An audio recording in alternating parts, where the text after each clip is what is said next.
are now entering the take-up, place together when the film is over. I'm your host, Joshua Ray, and I'm here with my co-host, the managing editor of thetakeup.com, Andrew Wyatt. Hello, Andrew. Hello. In every episode, we decide if one film gets to enter the Take-Up's permanent cinema. Today, we're covering a newish release. It's the Stephen King adaptation, The Long Walk by Francis Lawrence. Then we'll have one more thing.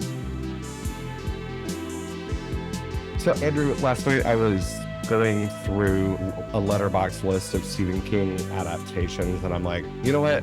Not only is it always kind of the vibe to watch a Stephen King adaptation, I wanted to find something that I'm sure I should have seen by now that, help fill in a gap. I chose Tobe Hooper's The Mangler. Yeah, kind of a 90s, but kind of become like a cult 90s classic, right? That's it. Because that thing, okay, so not to distract from what we're here to talk about, which is Long Walk, and probably some Stephen King talk too, but The Mangler features Robert Englund as he has braces on his legs. He has some kind of tracheotomy tube metal device. He has scars, and he is aged, and he is playing it to the back row, and it is a lot of fun to watch him. But the star of the film is Ted Levine, and Ted Levine doing like his deepest, like most throatiest voice ever. And like the thing I love about Ted Levine is that he refuses to open his mouth while he's speaking. It's honorable, really. Anyway, The Mangler is late Tobe Hooper, but I thought it was kind of fun. It is a fun movie. I don't think it's good, but I think it's fun. Yes. In the way that a lot of like crappy 90s horror films are. So I'm voting to put it in the take-up canon. Oh dear. What if after all that taxi driver talk, I was like, a Mangler. About The Mangler. So today we're going to talk about a new release. We originally planned on covering Him. And deep into last week's episode, you brought up The Long Walk, and I was like, wait, that is something more interesting to talk about. Sight unseen of Him, and you wrote a great review of Him on the website, thetakeup.com. And preemptively, before you even published that, you were like, dude, Him, not terrible. And Andrew, I'm happy to say that I'm on board, buddy. Yeah, I feel like I'm a little bit in the wilderness here. Like it's already been so reviled, and some of the reaction has been over the top. But I like it makes no sense narratively or thematically. It is it's not a social commentary horror movie. Nope. But if you go into it as a kind of like Giallo-esque surreal sensory experience, I think it does work. I mean, I won't say it's a good movie, but I liked it, if that makes sense. I enjoyed watching it. And I was impressed by its interpolation of like sporting, like, I don't know how to say this, the aesthetics of sports, advertisements, television, just the kind of perversion of all of it. I think that was really clever in just doing it. I don't know that it really has anything to say other than how stupid is it that this is a sport. Yeah, there's some really great, there's some great, like even fine-grained sub generic like aesthetic signifiers, like the way that like sports themed Vanity Fair photo sheets look. Like is used in this film. So we got another film to talk about, but yeah, I think it's me, the weirdo, who thinks that Him is actually pretty good. So. Well, me too. I'm with you. I'm on permanent record in KMOV saying that critics hated it, but me and Andrew liked it. And I did like your comparison, Giallo, but maybe more like Argento Suspiria. like Yeah, that. It's not like a Euro glove art. killer, yeah, but No, I was thinking more like Euro horror. Lizard and Women's Skin came to mind. Like yeah, basically those Euro horror films where when you're over, you're just sort of like, I liked it, but what? yeah. I had fun, and it looks like they did too. So good job, everyone. Um, you know what movie's hard to say that you had fun during? Mhm. The The Long Walk. Long Walk. So The Long Walk is an adaptation of Stephen King novel. You're the King head. I like King, but you're the one who really, you even told me that you would be kind of prepping me or prepping to give us the lowdown on King. So I Well, have or at questions. least on the Long Walk in the context for it. All right. All So right. this is a So yeah, this is a important text for me personally. I The read it. Long Walk is. Yeah, I read it Okay. at a young age, like a lot of people, entirely too young. It was included. So let's go back a little bit. Um, this is the first novel that King ever wrote. He wrote it starting when he was a senior in high school, all the way into his freshman year at the University of Maine, if you can believe it. Absolutely insane. That just blew my Stashed it. mind. Yeah, 1966 to 67. Stashed it in a drawer, like a lot of some of his early work.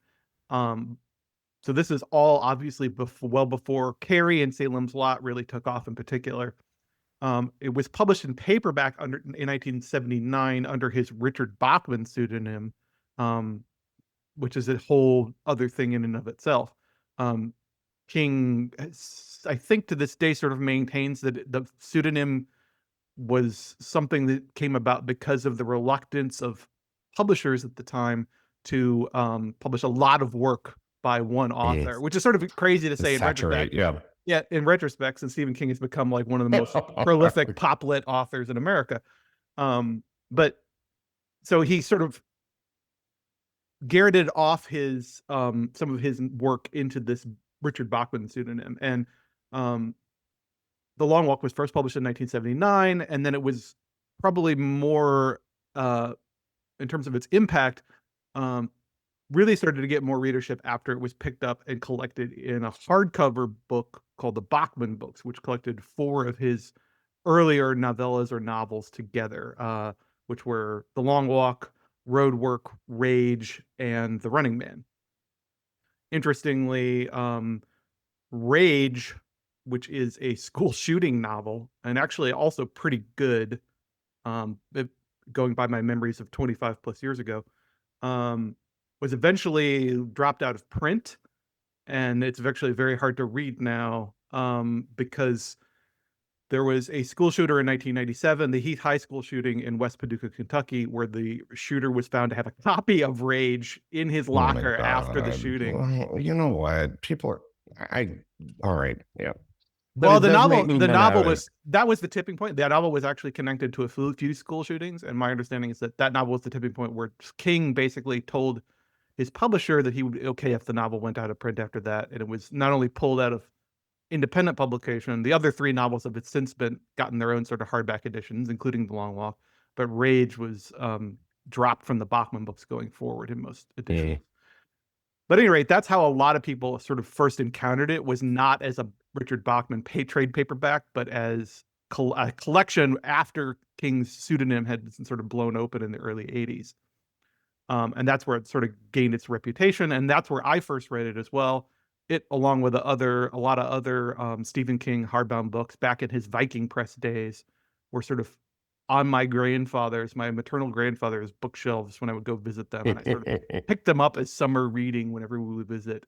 And probably, my grandfather didn't seem to have a problem with it, but if my mom had known what I was reading, I'm not sure she would have been entirely cool with it. But that's where I read a lot of his great sort of 80s and early 90s work, was in those hardbound books. So how old were you when you first started picking up King? I don't know, but entirely too young. It might have been as young as 9 or 10. That's all of us. I was a pretty precocious reader back then, Yeah. so I was reading things I shouldn't have been reading, and were probably a little bit above my level. But we've covered The Shining before. I picked it for my favorite movie year.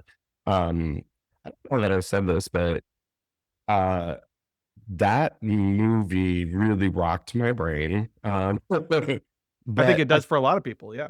I think I saw it after the Mick Garris ABC adaptation, Mhm. and after I had read, and that's in quotes, The Shining, because I had this interest in Stephen King, but was also sort of afraid, like there were sort of unholy objects that I was attracted to, which let's not get into that.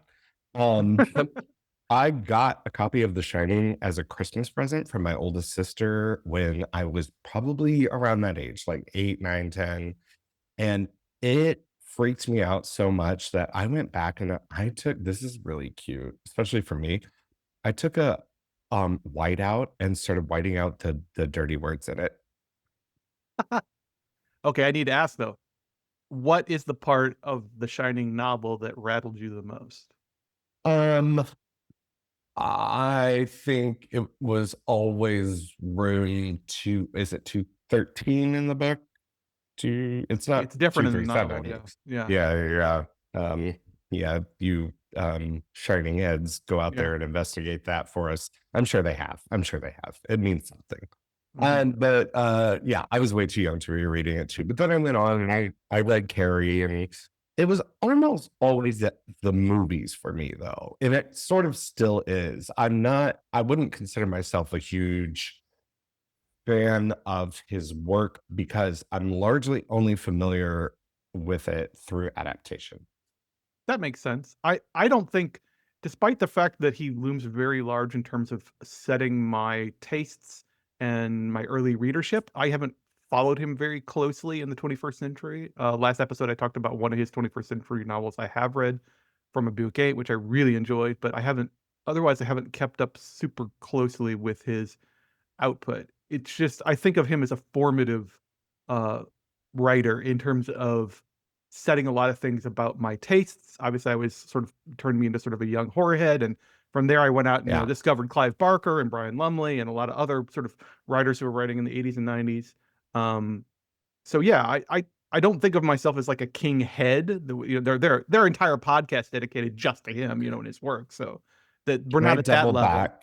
Can I double back to From a Buick 8 and say Yeah. that I was going to get a copy of it, but I decided to surely through my library, I could find an audiobook version and make that my Mm-hmm. nighttime sleepies, Mm-hmm. which I always love having something spooky as a nighttime sleepy. Can I tell you the fucking cast? James Redhorn, Bruce Davidson, Becky Ann Baker, Stephen Tobolowsky. Oh, There are other it's a multicast, more like a radio Peter drama. Garrity, Fred Saunders, Becky Ann Baker. I don't know a couple of these, but like heavy hitter, that guy, audiobook cast. So it's really cool. Yeah, I'm always a little bit mixed on those like multi talent casts for audio. It starts to become a little bit more like an audio drama to me, but Oh, but they're just reading chapters at a time. oh, okay, okay, it's They're not yeah, character they're by yeah, character. yeah. Okay. No, I've listened to those and I agree. It's like that's straying way too far beyond the intention of what a book is. No, and The Long Walk itself, I think it's practically laboratory designed to be a novel that a young male reader in particular would gravitate towards, right? Well, then take us through the setup of it as we're talking about it, because I agree that it does have that very hooky premise. And I think that's why everyone who's gone to see it, you know, at least in the first weekend, anyone who's gone back to it based upon the kind of positive word that's spread about it. But it has an interesting hook to it that is compelling. Yeah, so this is one of King's dystopian, sort of near future dystopian sci-fi novels. I guess sci-fi maybe is the wrong word. There really isn't anything implausible in it, scientifically. Dystopian, yeah, sure, Yeah. sure. Um, like The Running Man, it's kind of a bleak vision of the future sort of novel. So in this ambiguously described future United States, it seems to be post-war, post-depression landscape. In the novel, at least, 100 boys are picked randomly by lottery to walk in this annual competition. Um, called The Long Walk, which is televised all around the country, and is sort of held up as the great national game at this point, the great national distraction from all the horrible things happening in the United States under this sort of pseudo totalitarian dictatorship that's been set up. It seems like there may have been some kind of military junta at some point that took over the United States government. But the United States government is definitely, the United States itself is kind of in decline in this future. And this Long Walk is held up as sort of the big event that is used to distract and coddle the nation and give them some sliver of hope. Because the idea, the mechanics of the Long Walk are that you start walking. In the novel, they start out like literally at the United States-Canadian border and just walk south. The 100 boys are obliged to keep a steady speed. In the novel, it's 4 miles per hour because King did not realize how fast that is. What a terrible person. I've heard variously that he didn't know how fast it was. I've also heard that there were problems with translating kilometers to miles, maybe. Amazing. But at any rate, in the novel it's 4, in the movie it's 3 miles per hour, and you can't stop to sleep or use the restroom or eat or anything. You walk until you get a warning. If you drop below that standard, you get a warning.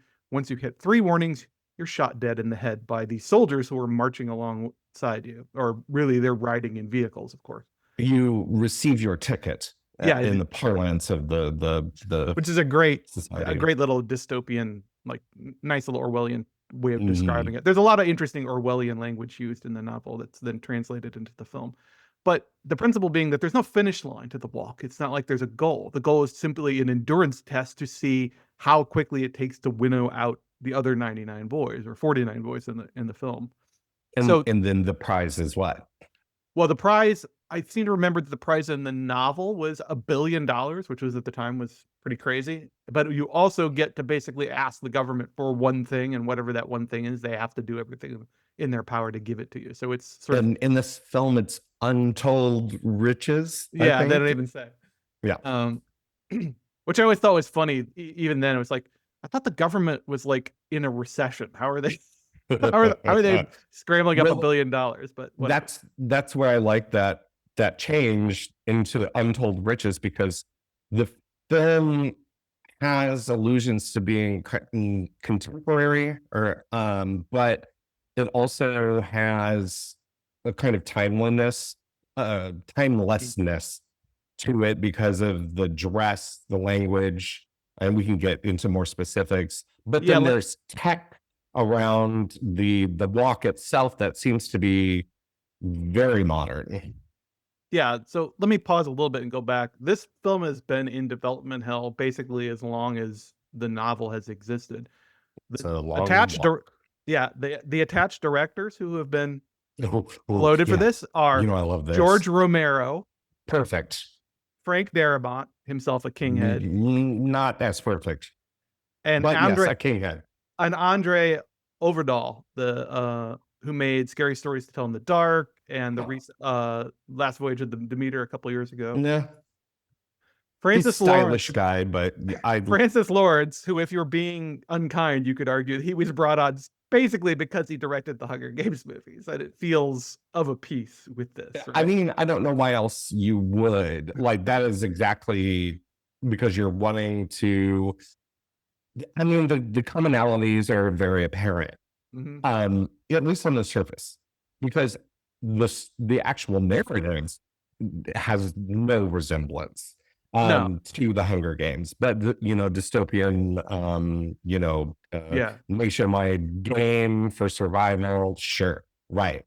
But what's interesting in the seed or the idea of the film is, I understand it as a novel because you have internal dialogue, you're able to describe events, but how do you make this compelling cinema?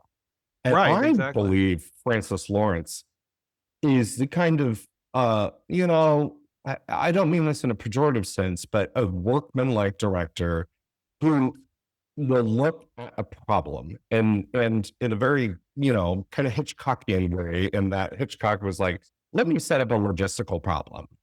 here's the logistical problem: is it's set in one room, you know, and then that's set on a lifeboat. Well, on this one, it's 50 guys walking. So what the fuck do you do? And I think Francis Lawrence was able to make the film so compelling because, well, one, the script itself kind of does a list of things that are running in your head. What if, I'm sorry to go to this first. What if I have to poop? Yeah. What if, I snap an ankle? What if it starts raining? What if you get to an incline? And it's all these very simple things that become the absolute terrifying, horrific. It's the anticipation of all those things are innate in the idea itself. Its execution is so smart in this film. So I would say, damning with faint praise or not, Francis Lawrence is such a big pick for this. Yeah, I think just the visual challenge of how do you make it visually interesting to have 50 guys, and the film cuts it from 100 to 50 guys, and has adds the conceit that there's one boy picked from each US state, which I think is kind of Yeah. cute. Which allows them to get away with a little bit of shaky characterization where it's like, I'm the New Jersey kid, and I'm the South Dakota kid, and that Yeah. kind of thing. But that aside, I like that there's just a really smart, like, it becomes like a logistical problem too. Like, how do we Mhm. film conversations? Like, obviously we could put cameras on tracks and dollies and so forth, and we can get, you can get the coverage, but how do we make it visually interesting as a film? I think he does a really good job. There's just, he's not sticking to one tactic. There's a lot of Nope. mediums and great combinations of mediums and close, great with the addition of some like helicopter or drone establishing shots sprinkled in just to give us a sense of scale. It's a really good, beat by beat, cut to cut. There's a lot of, I don't want to say innovation, but there's a lot of smart usage of the different framing styles to keep what is essentially the most boring thing in the world, a bunch of guys walking on a road. How do we keep that visually interesting? Almost every shot is one or more guys bobbing up and down, right? Right. But after the film, I said to the people I sat with, I'm like, how was that so compelling to just watch guys bob up and down all day? But there's something in that act that you place yourself in the endurance of it. And I don't know if it's because I don't broken inside, but I feel so empathetic in that by the end of the film, I feel physically exhausted because he does keep it close. And there are moments where they're like, long shots that are long takes as well, where it's like five guys in a frame.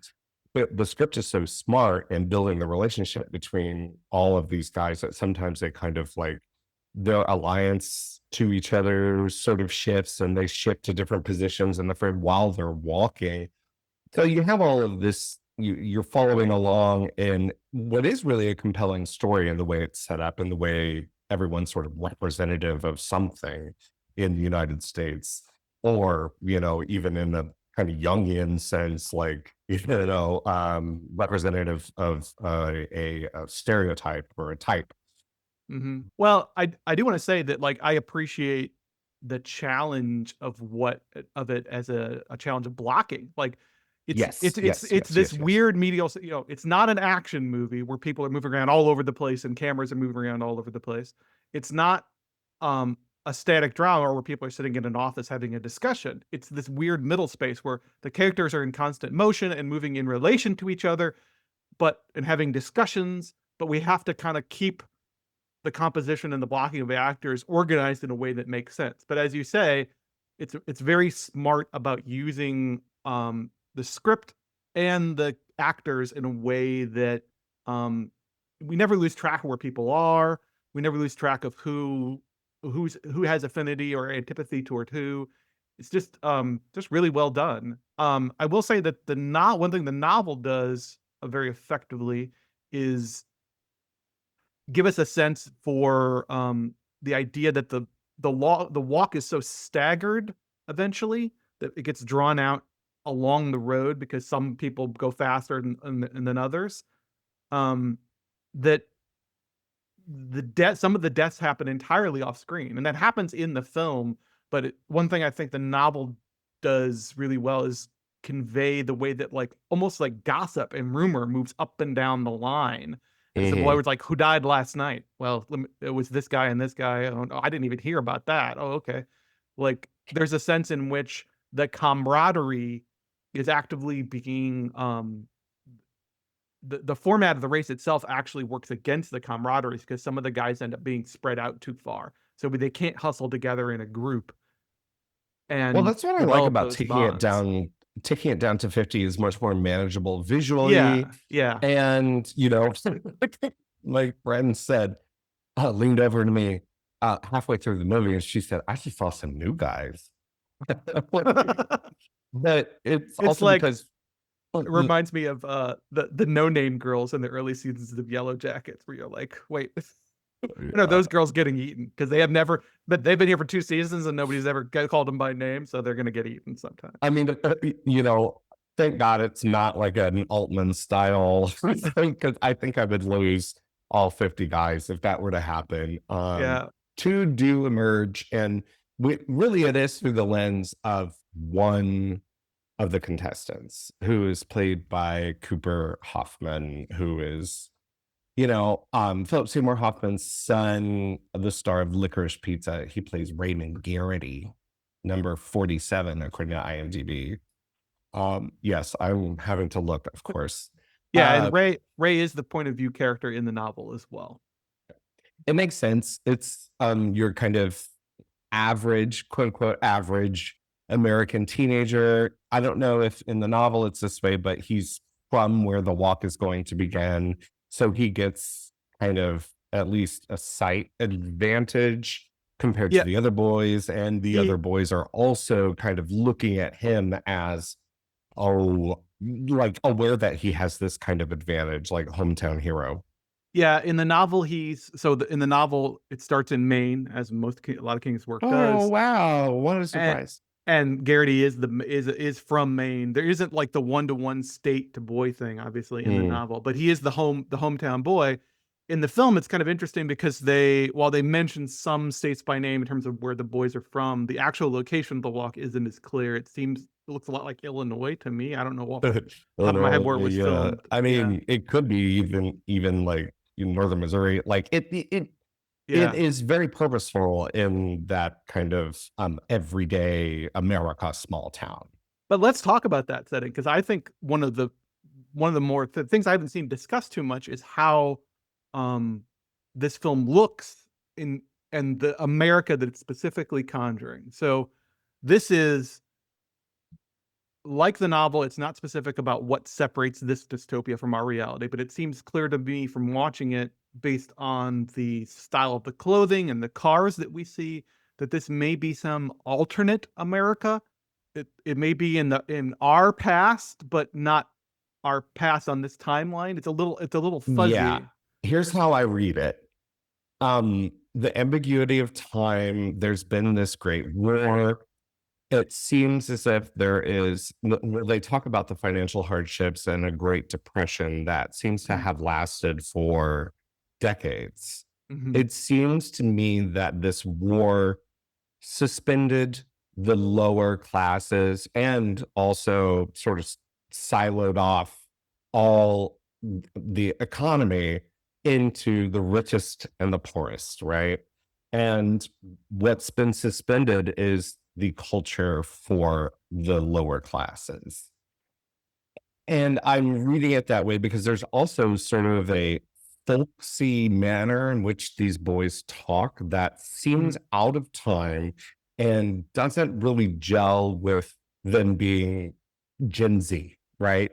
Right. But it reads as contemporary times, but you see like these old Chevys with the white rim tires, and you see as they pass through the small town that he's from, these abandoned buildings that look like they're from mid-century. or 60s, 70s, like, but there's clear tech and untold riches. Like, there is another society that is probably flourishing. And this actual tournament is a tool of oppression. And that becomes a part of the text as they start to sort of attempt resisting it and also kind of immediately begin rejecting what they've signed up for. But what's absolutely chilling to me about it, and we'll save talk about the end for a little bit, is that it's just going to happen again next year. Mm-hmm.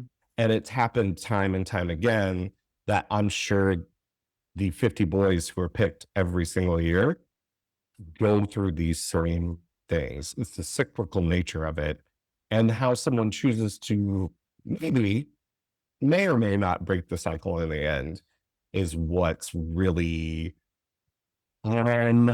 devastating. It's a very, it's a really It's a rough devastating watch. movie. It's a devastating you movie. know, if we're describing a kind of miserable time, it is a devastating movie to watch, but it's buoyed by, I think, really great performances, really insightful writing, and the challenge of making the film cinematic, the kind of following along with the challenge, at least for the film critic. You know, I don't know if the average viewer who doesn't necessarily like our audience, I think would really appreciate it, but I don't think it's been a hit, you know, on the scale that it deserves to be. Yeah, I mean, I guess it just depends. I think people can inherently recognize when the constraints on something make it more interesting. I mean, Gerald's Game, I think, was a hit for Netflix precisely because of the weird constraints around its setting.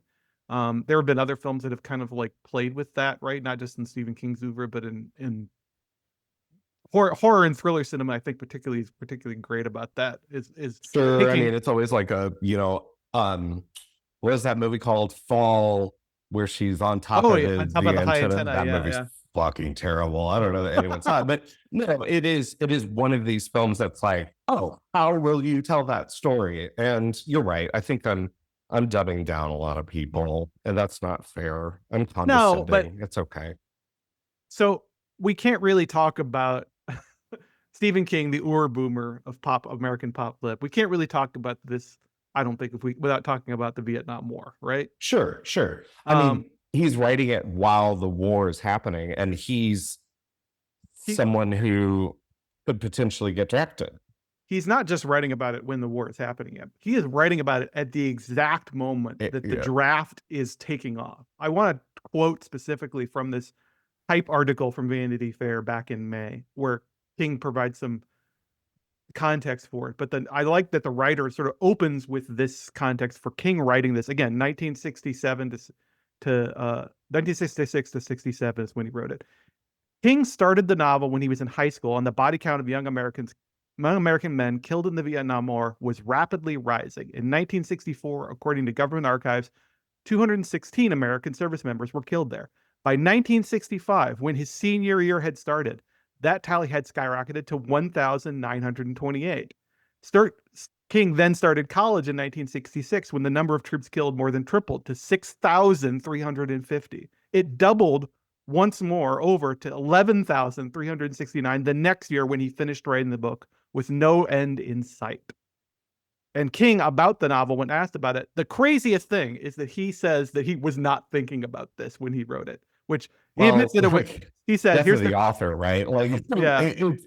it's impossible to extract the Vietnam War from this. Although I will say that it reads as, um, you know, pseudo dystopian is what's so upsetting about it. Right. It always feels maybe not too far off. His exact Ye- quote is, "You write from your times, so certainly that was in my mind, but I never thought about it consciously. I was writing a kind of brutal thing. It was hopeless, and just what you write when you're 19 years old. You're full of beans and you're full of cynicism, and that's just the way it is." And that is exactly how these characters talk. And it's sort of alienating at first, but once I figured it out that, you know, one of these And 17, 18, 19-year-olds would use something like Full of Beans is really interesting. And I think it's a rare case. I do think it's become a problem as King has aged. Hmm. One of the criticisms of The Institute, which has recently become a mini series, is that it has these Gen Z kids in it who talk like Stephen King. Right. They talk like Stephen King remembers talking when he was a teenager, and it just takes you completely. It wrecks the immersion of the novel and the series. And I think in this case, it actually works really well because it helps to sell the alternate timeline or alternate Mhm. reality of this America, where you have this, as you were saying, to me, it almost strikes as like a weird cross between Dust Bowl imagery and like Norman Mm. Rockwell Yeah. Americana in the landscape that they're walking through. It is interesting that you sort of registered the idea that there might be another place in the country where this wealth is more concentrated. I tend to view it as like this is maybe as good as America looks at this point. It may be just a complete shithole with nothing going for it.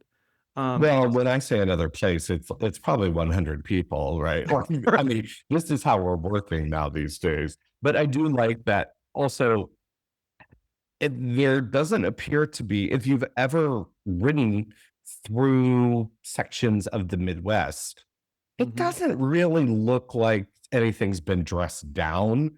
This is kind of the reality of, um, you A, know, l- economically forgotten areas.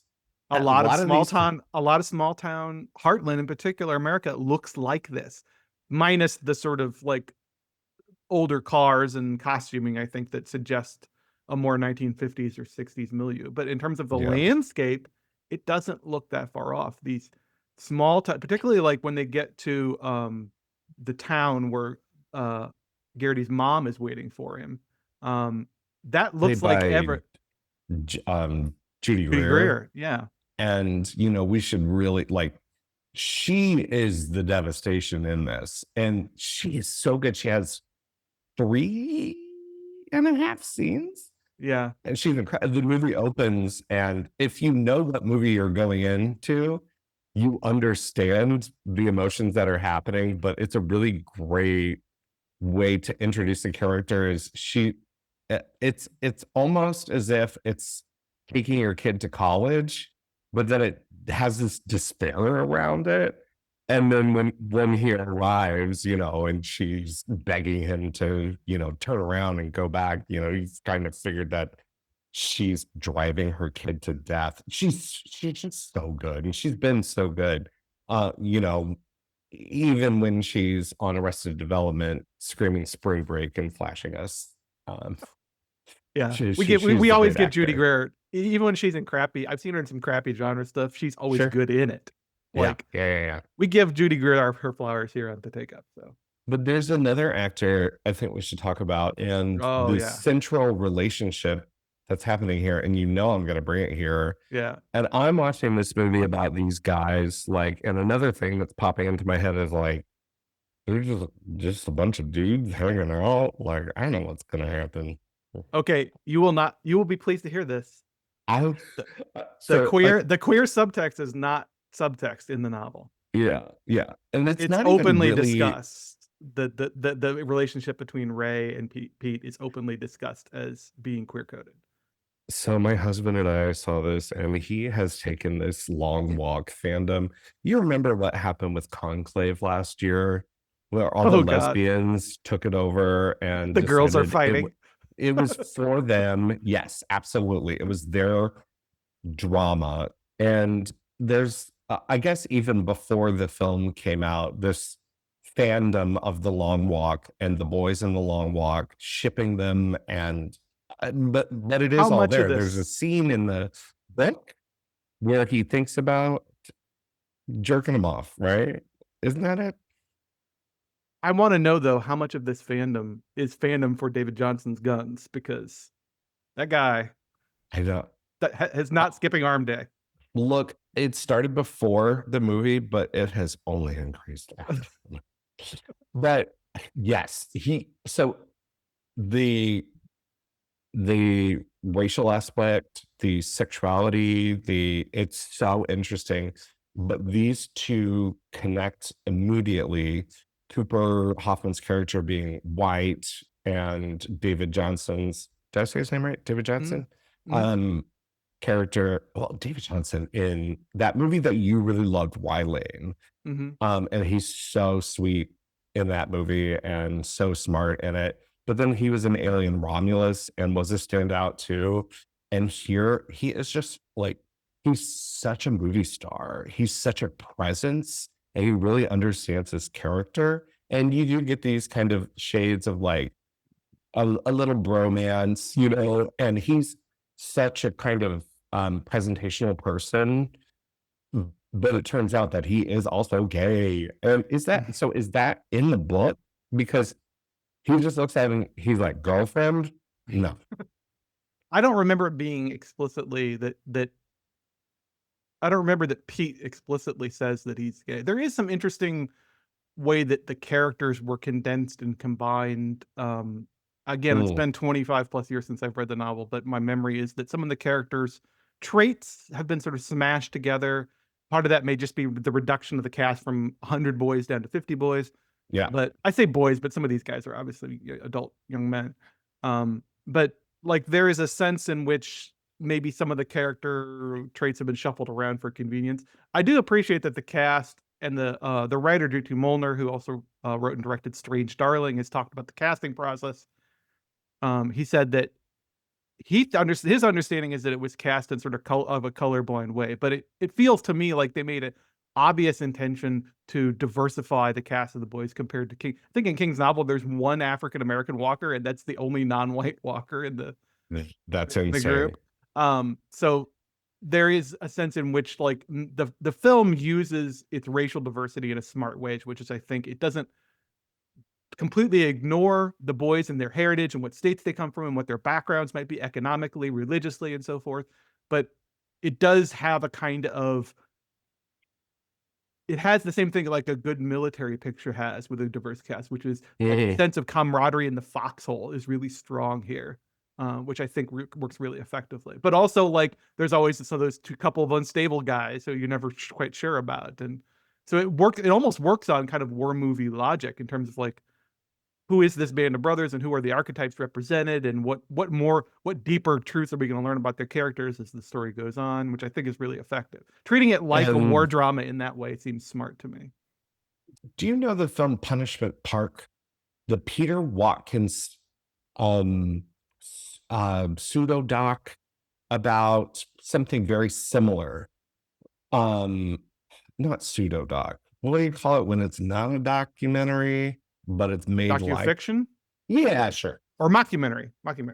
Yeah, yeah, but that calls to mind This Is Spinal Tap and Right. not Punishment Park, which is essentially that these, you know, Oh, dissidents. computer chess would be an example, right? It's a fictional story, but it's Yeah. filmed like a doc, as if it Yes, really yes, happened. yes, yes. Sure, sure. So it's that these, US dissidents, and it's set contemporaneously in 71, 73. Someone clocked me on that, that are taken to the desert and are forced to survive for a number of days and make it to the other side of the desert, or they are killed. And it is a harrowing, very spare, and it plays very real to the point where it is a truly one of the most upsetting filmic experiences you could have.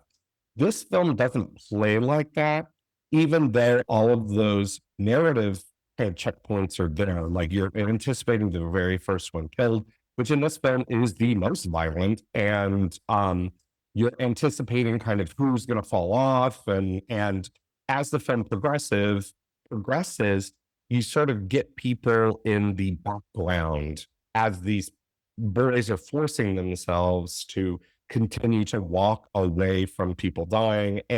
But this plays in a more melodramatic fashion. And I really appreciated that about this film. It is pop filmmaking, to Mhm. whereas you could have made something a bit, cooler, a bit more, I don't know, a bit more arty out of this and probably gotten, I don't know, probably not as great a result for me, but I appreciate the pop filmmaking here. And I've seen a lot of people calling it cheesy and I hate that shit because it's a style unto itself. And I think this calls for that kind of style because of the logistical challenge, but also because they are in dire times here, and the way that King has set up, even in the original novel, this kind of war against class. It all just kind of makes sense to me. And, I'm someone who appreciates the kind of highway cinema, auteur theory, like making pop trash into something beautiful and beautifully constructed. Um, but I just want to get your thoughts on the kind of melodrama of it all. I guess I don't mind because I feel like, and I guess I wasn't even really thinking about it at that high level. In my mind, the premise is that melodrama is baked into the premise. It's a horrible, Right. horrible situation, and part of what makes the novel and the film, I think, so gripping is because we know what's going to happen on some level. Like it's we know that this is not going to end well for 99 of these boys, and the best scenario is that one lives. Right? Right. That's the best scenario. So our attachment to the characters and our feelings about them are already in a sort of heightened animal panic mode from the very first frames. And I think it's one of those rare cases where I think having the scenario of the picture accurately described to you before you see it, I think is really advantageous. Yeah, I Because agree. that I don't care that the way that the boys talk about, why should, I mean, they openly discuss things about like, what is the point of going forward? I don't have any hope about this. And part of the dynamic between Garrity and Pete is that back and forth between what do I have to look forward to at this point? It's either I think death it's or living a life that's horribly traumatized by watching everybody around me die. Like there's only two alternatives. I think it's so smart that they go through the cycle of understanding or questioning. What if we just stopped? What if we Collectively, just decided to collectively stop? Because guess what? That is the solution, is to collectively stop participating in a capitalist society, to collectively stop participating in the kind of hamster wheel of economic disparity. This is the solution of it. And the solution here to them, they do have a kind of like, well, they've got it down to the millisecond so they can know the order of people. I think that's what they were trying to say. But they're at the point where it's dramatically between these two characters, they understand that there's actually a different goal in order to attempt to break down the system. In that Ray's father, for being a dissident, for reading what is it specifically that he's talking about reading? Oh yeah, I don't recall. I'm sorry. I don't remember Was it either. Camus or something? I don't recall. For reading banned materials to him, and we're talking about like I don't remember specifically what it is, but it's like To Kill a Mockingbird or something. It's something that makes sense even today. Is shot in front of him, shot and killed in front of him, and what his one wish is to take one of the guns and kill the sergeant at all of this, who is The major. the major. Yeah. Major, and referred to as the major, Mhm. played with just devilish delight by Mark Hamill, to turn a gun and kill him as an actual revenge, or maybe even an act of protest. I don't think they say it in the film, but part of just like the boys being ticketed is, the phrase, the Orwellian phrase for being shot in the fucking head. The phrase in the novel for when the goon squads show up to like drag you away for dissidents is called being squatted. Yo, your dad was Wow. squatted. Wow. I don't feel good. This is all hitting a little too close to home in Well, that's the America, thing, is that 2025. it's so close. It doesn't feel like the kind of popcorn filmmaking is an apparatus to get you close to it. Mhm. And it doesn't feel great. It doesn't feel good. Well, let's talk But about you the ending. can't help but admire, and especially with the ending, that so in your mind, you're splitting it out in a few different ways, right? You're like, okay, somehow they both managed to survive. Or they both stop and they're shot at the same time and there's no winner. Or one of them wins. And you know it's got to be one of the two of them. This film upends all of my expectations and does something really wild at the end. And what ends up happening is that, oh, I forget the character, Pete. Pete is victorious because there's a kind of switcheroo that Ray does with him at the end. He thinks Ray's going to make it through, and then he stops behind. And these two have been so supportive and loving to each other over the past what ends up being, I think, 5 days total. Mhm. And then Pete actually wins and does the thing that Ray was going to do and shoots the major. But the Mhm. film ends there and has a single shot that seems to be out of the film's reality, in that Pete walks away from the camera down the city street where they have arrived, and it kind of looks like Chicago to me, but um and walks away from the camera, and there's no crown, there's no arrest, there's no, he just keeps walking. Let's break it down. What do you think? Wait, So, is that how the book ends? no. Okay, Um, tell me how the book ends. so this is a place where I am still wrestling a bit with how the film changed the ending. I think um so in the novel, what happens is almost a reversal. Pete is the one who sits down and just decides to stop walking as sort of an act of final defiance.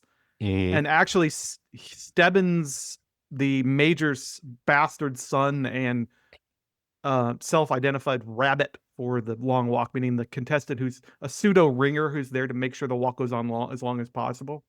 Mhm. Stebbins actually left the second longest, so he and Garrity are the ones left at the end. But and then Stebbins just kind of basically his body basically just shuts down and he dies right on the road. And at the end, Garrity's the winner, and the major sort of shows up to congratulate him. And at this point, Garrity is so far gone mentally and physically that he starts to hallucinate that there's somebody else in front of him on the road still, that there's another walker that he's forgotten about that is ahead of him. So instead of shaking the major's hand, he runs. He breaks like the last. I don't have the book in front of me, but I remember it being like a rare great Stephen King sticking the landing ending where he says something to the effect of that Garrity somehow, and keeping that figure in his vision, looking straight ahead, somehow stops walking and finds the strength to run, which I think is a great ending. But the film I'm reconfigures so it. devastated. Yeah, the film reconfigures it so that Ray and Pete last to the end. Ray is the one who sits down. He kind of pulls a. They both basically get through to 2 warnings, and then Ray uses that advantage to just stop in his tracks and get shot to give Pete the victory. And then, of course, as you say, Pete basically fulfills his final wish. I I'm not as crazy about the ending change. I do want to bring up, I read a good piece on the EV Club by writer Jacob Ollier, who argues that the ending is, if anything, more bleak than the novel. And I'm not unsympathetic to the arguments that he trots out there, which is basically that Pete, as our sort of avatar for hopefulness, is Mhm. eventually consumed by proxy by Ray's quest for revenge, and his own devastation at seeing Ray die makes him take up that mantle and turn the end of the long walk into a revenge quest, which in some way undermines Pete's sort of virtue and character. But I have such fond memories of that very devastating hallucinatory ending that, and then I guess the film does give you a shade of that with that final shot where we see Pete, which The these suddenly empty streets, which weren't there, there were people there a minute ago. Now he's alone, yeah. walking into the distance. As you describe it, that narratively is such a tricky ending in the book Yeah, I'm not sure how they would do it. I think not even that. Like, I think it's such a fascinating way of resolving that story that I would say it is a better ending as far as, character and narrative arc is concerned. It feels to me, my read is that the public assassination is a political act. Hmm. At this point, it is it is more advantageous for him to take up the mantle of revenge in a public way. Don't forget that the ending of this is televised, Right. but and that it becomes the Super Bowl of this dystopia. Um, that to me is worth the kind of narrative satisfaction or the dissatisfaction slash ambiguity, the kind of, awe of that ending, that original ending is worth to me as polemics.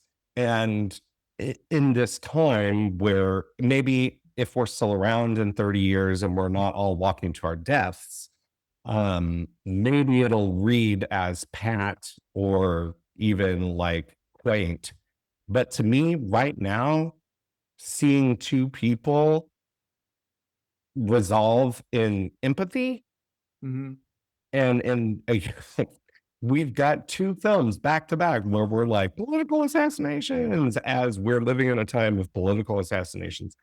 I just feel like so much more fulfillment and awe watching that right I do think the film is smart enough to put in its text a discussion earlier on where Dave and Ray talk about like, now. would that change anything? Like, Yeah, right. is the mayor really the Ubermensch who controls everything, or is killing him just going to have everybody's just going to slot up one slot in the military junta, and it'll go on. Like, Isn't that what such matters fun to think more? about? Yeah, what matters more, the cult of personality or the structures, the system itself? So the film isn't completely ignorant about that. I do like that it acknowledges, and that I think that goes to the ambiguity of the ending. Has Pete Mhm. achieved anything? Are we actually seeing something that's happening, or is this just Pete's sort of dying fever dream fantasy?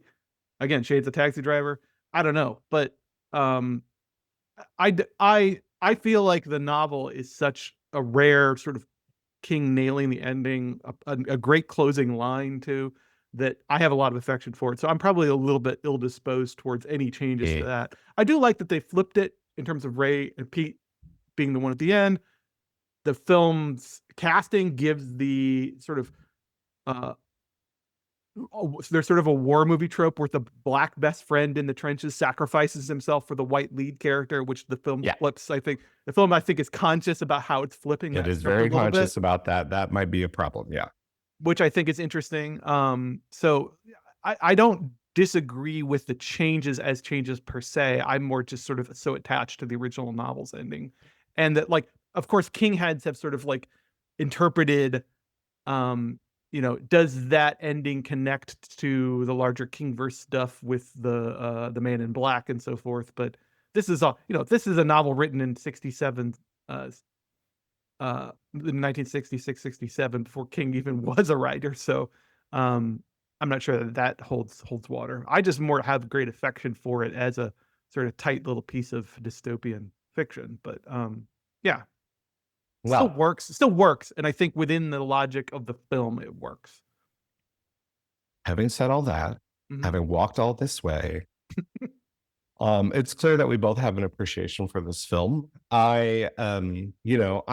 I'm not sure that it's an all timer for me. I'm not sure No, that it's one of the best of the year.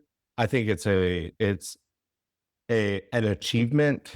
Um, Time will tell. I think it definitely has its hooks in me, but it's not gonna. I'm not gonna save this one.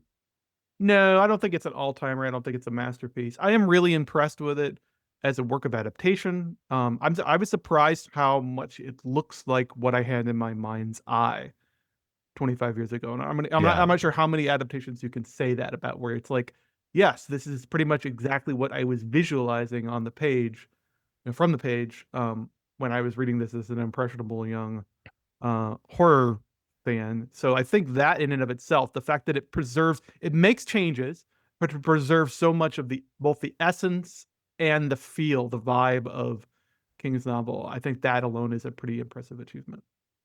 But definitely recommended by us. It's not going in the bunker. That means Andrew still has 5 votes. I still have 5 votes. I swear it is a thing. Like, we did think about this, but we're hanging on to this one. Next week, we're going to be meeting with our friend Billy Rock from Do You Like Apples is coming on and talking about Signs. Oh, wow. Oh, wow. I'm so interested. Don't say anything yet about it.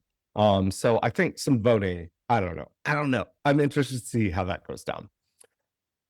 But until then, I think we should do one more thing. But guess what? I'm going to dictate that your one more thing be an underrated Stephen King adaptation. Okay. You want me to go first? Because I have one in my mind. Yeah, you go first. And okay, so I haven't read the source material. So I don't know if we're like really falling on the sort of adaptation, the concept here. I don't know. But I'm going to say that a perfectly enjoyable movie is called Dreamcatcher. Oh, dear. Oh, dear. The Poop Monster. The Lawrence Kasdan Poop Monster movie with Morgan Freeman, Thomas Jane, Jason Lee, Damian Lewis, Timothy Oliphant. This movie is a notoriously terrible film that I believe is so berserk that it is actually fun. Okay, I have read the novel and I have not seen the movie specifically set because people talk about it being such an abortion. Sounds like you are owed yourself a visit to the Dreamcatcher factory. Okay, so why is this worth my time? Lay it out for me. Like, listen, ask me to remember this movie. I don't remember this movie. I remember the Poop Monster. Shit Weasel, we call it. Shit Weasel, sure. Yeah. It is King at his most like unhinged, and you've got shades of like Lovecraftian horror. You've got shades of The Thing. You've got shades of his just dunderheaded like racial myth making in America, and it's so stupid. But this film is so gobsmackingly berserk that it is totally worth it. I think it is such a good time. Okay, I like when you enthusiastically like sing the praises of self-evidently crappy B/C movies that have sort of have a bad reputation. I like hearing you talk enthusiastically about them. Maybe I don't get high, but if you do get high, that might be good fun. You have something a little bit more serious, a more serious recommendation for us? I don't know about serious. It might rankle you a little bit, but what? I've long been a fan of Kimberly Pierce's 2013 remake of Carrie. Yeah, even though I'm going to say it. Okay, so explain why. Why would you come here on our podcast and bring up that person? You know who that is, and that this remake. I actually really like this remake. I think it's a smart reimagining of King's Novel. I just think there's something about the vibes of it and the way that the script works that really reflects a much more intelligent approach to how bullying actually works in the real world compared to. I love De Palma's Carrie, but it doesn't feel like something that's happening in the real world. It feels like it's this alternate reality, which I think is fine because that's what Brian De Palma is good at. Her mind. Yeah. What reality? Telekinesis doesn't exist in the real world? No. I actually wrote a piece about this for Curator Magazine a long time ago, sort of defending it and talking about the way it employs the mechanics of bullying really intelligently. So I guess I don't think I'm going to convince you of anything, Josh, but I do want to say to No. our listeners, if you haven't seen the Carrie remake from 2013, do give it a shot. Also stars our friend Judy Greer. Oh, that's right. Yeah, and it But you haven't brought up, Julianne Moore and thank you, take God, up mascot our Julianne Moore our as patron saint of the fucking our patron saint podcast. Yeah. of crying. I don't know Yeah. what would she be the patron saint of? Yeah, that crying. Patron saint of crying. My kind of crying. Julianne Moore in the Margaret White role. So I would say if you haven't seen it, if you've avoided it because it's just like, oh, crappy remake of a better film, it's not better than Brian De Palma's version by a long shot, but I do think it's worthwhile, and it's sort of 20% or whatever Rotten Tomatoes is vastly undeserved. It's worth your time. I think it is unfair to compare it because what you're saying makes sense. Is like there is a version of Carrie that is stylistically different and has the kind of great tragedy of bullying contained in De Palma's ultimately what a satire, but with great feeling. There is a film that is just that kind of feeling made by an indie filmmaker that doesn't have fucking Chloe Grace Moretz in it. That works. But once you cast her, unless you're making her a little shriveled up zombie in a room like Luca Guadagnino does, just don't. I don't know. Just whatever. Do it again, and guess what? They are. So there's that. Okay. Well, you can find me at the Take Up STL on KMOV. You can find my personal stuff at OK Josh Ray. And you'll find Andrew at takeup.com. Takeup.com. All right. Well, thank you to Ethan Tarantella for helping produce and edit the show. Kayla McCullough for our social media and theme music by AMP. And don't forget to watch your signs. M. Night Shyamalan's 2002 Shines. We got Billy Rock coming up. So signs everywhere. Signs. There's aliens peeking around corners, going down hallways and under the doors. And signs everywhere. Signs.